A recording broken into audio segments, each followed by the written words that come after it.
Sarah Ferguson a été la cible des moqueries des tabloïds durant les années 1980. Jugée vulgaire, sans classe, trop enrobée, la presse britannique avait même été jusqu'à la surnommer la Duchess of York, en référence à son titre de duchesse d'York, comme le rapporte un article du Point paru ce jeudi 22 juillet. Des années difficiles pour l'ex-épouse du prince Andrew sur lesquelles elle a accepté de revenir dans un entretien accordé au magazine People. Parmi ce qui a été le plus difficile à encaisser pour la mère des princesses Béatrice et Eugénie, si est-il la comparaison incessante avec sa belle-sœur de l'époque, la princesse Diana. Nous étions positionnés en tant que saintes et pécheresses.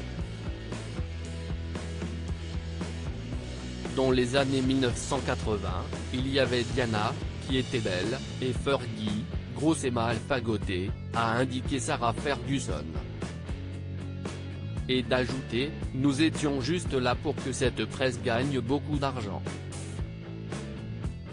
À l'époque, nous n'avions pas conscience toutes les deux. La chose la plus importante était de rester solides ensemble, et nous l'avons fait, peu importe ce que les gens écrivaient. De quel problème de santé a souffert Sarah Ferguson? Amie de longue date, si est d'ailleurs Diana qui a présenté Sarah Ferguson à son futur époux, le prince Andrew, les deux femmes ont su rester soudées face aux attaques répétées des tabloïds. Diana et moi avions nos propres problèmes de santé mentale et nous avions l'habitude d'en parler, a confié Sarah Ferguson à People. Elle me disait: Fergie, souviens-toi d'une chose, quand tu es en haut du piédestal, il est si facile d'en tomber. Et toi, tu es en bas. Tu dois juste grimper. Elles se sont également serré les coudes au moment de leur divorce face au clan des Windsor. 30 ans après, cette période a laissé des traces chez la duchesse d'York. J'ai eu de gros problèmes de santé mentale à cause de ce traumatisme.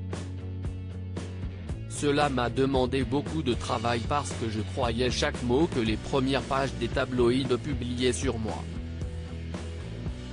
J'avais honte de moi. Je suis d'une sensibilité stratosphérique.